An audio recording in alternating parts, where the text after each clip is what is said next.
ሰላም ጤና ይስጥልን የቻናላችን ቤተሰቦች በያላችሁበት ሰላማችሁ ይብዛ። እዚህ ቻናል አማርኛ፣ እንግሊዘኛ፣ ሂሳብና ሌሎች ትምህርቶችን እያስተማርን እንገኛለን። በየትኛውም ዓለም ሆናችሁ መማር የምትፈልጉ ልጆች ካላችሁ ከስር ባለው ስልክ ደውላችሁ በመመዝገብ መማር ትችላላችሁ። ዛሬ ይዤላችሁ የመጣሁት ዴይሊ ሞርኒንግ ኤንድ ሆም ኮንቨርሴሽን ማለትም ጠዋት በቤት ውስጥ የምንጠቀማቸውን ውይይቶችን በእንግሊዘኛና በአማርኛ እናያለን ማለት ነው። ቀጥታ ወደ ክላሳችን። ጠዋት የቤት ውስጥ የምንጠቀማቸውን ዴይሊ ኮንቨርሴሽን ወይም ውይይቶችን የምናየው ብለናል። እዚህ ጋር በአማርኛ እዚህ ብሎክ እናያለን። በአማርኛው በላቲን ሲጻፍ ወይም በእንግሊዘኛው ሲጻፍ ይሄንን ይመስላል። እንግሊሽ ሚኒንግ በእንግሊዘኛ ሚኒንግ ደግሞ እዚህ ጋር እናያለን ማለት ነው። ስለዚህ ደብተርና እስክርቢቶ ይዛችሁ ቪዲዮን እየጻፋችሁ መለማመድ ይኖርባችኋል።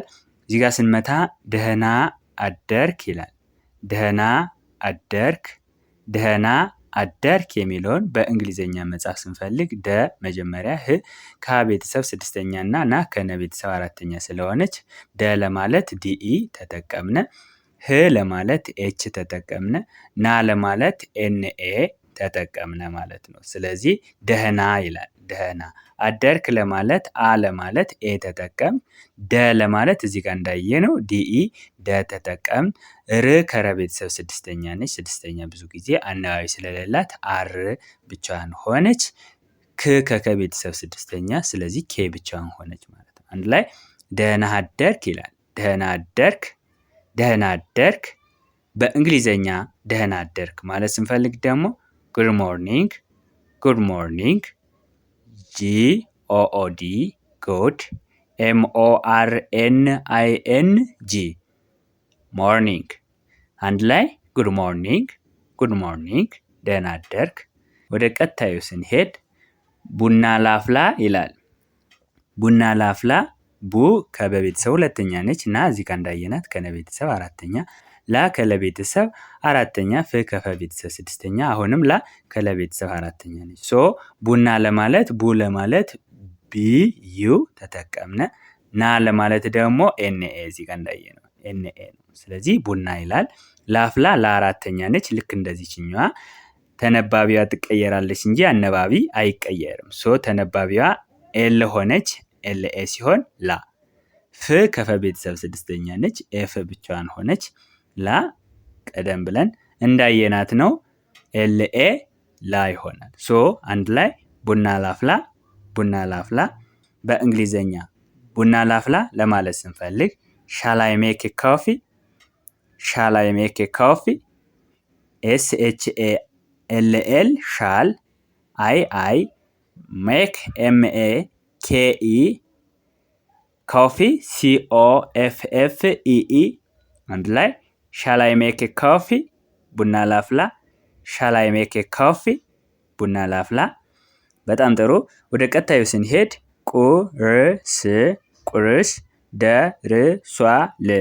ደርሷል።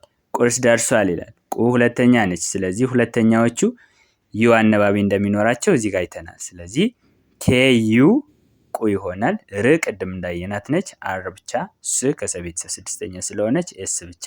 አንድ ላይ ቁርስ ደርሷል። ዲኢ ደ ነው ብለናል ቅድም። ር አር ነው ብለናል። SUA ሲሆን ደግሞ ሷ ለስምንተኛዎቹ ሁለት ተቀጣጣይ አነባቢ ይኖራቸዋል። ዩ እና ኤ የምንለው ማለት ነው። SUA ሲሆን ሷ። ል ከለቤተሰብ ስድስተኛ ነች። ኤል ብቻዋን። አንድ ላይ ቁርስ ደርሷል ለማለት በእንግሊዘኛ ብሬክፋስት ኢዝ ሬዲ BREAKFAST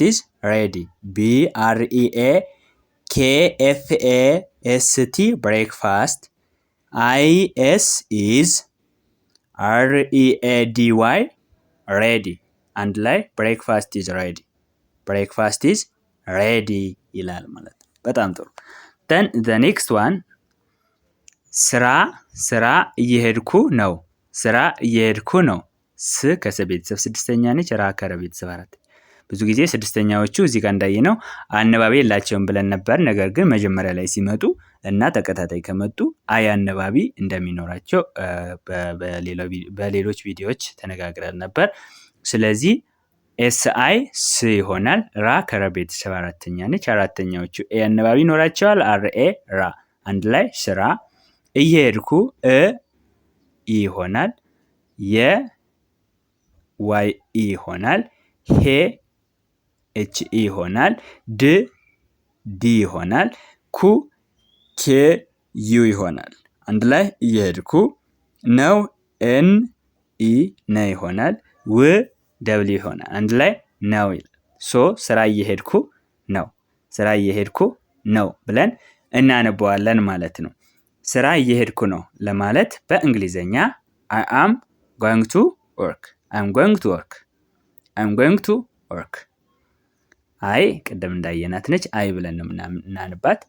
ኤኤም አም፣ GOING going፣ TO to፣ work WORK አንድ ላይ I am going to work, I am going to work። በጣም ጥሩ። በጊዜ ተመለስ፣ በጊዜ ተመለስ። በጊዜ BEGIZE አንድ ላይ በጊዜ ተመለስ። TEMELES ተመለስ። ሶ በጊዜ ተመለስ ይላል። በጊዜ ተመለስ ለማለት በእንግሊዘኛ we can say come back early, come back early COMEBACK come back EARLY early አንድ ላይ come back early, come back early በጊዜ ተመለስ። መልካም ቀን፣ መልካም ቀን። ME MELKAM ቀን KEN አንድ ላይ መልካም ቀን፣ መልካም ቀን። have a ሶሪ እዚህ ጋር ኤች የለችም። እሺ እዚህ ጋር ኤች የለችም። ሶሪ ኦኬ። ስለዚህ ምን ይላል ማለት ነው? have a nice day, have a nice day HAVE have NICE nice DAY day አንድ ላይ have a nice day መልካም ቀን ይሆናል ማለት ነው።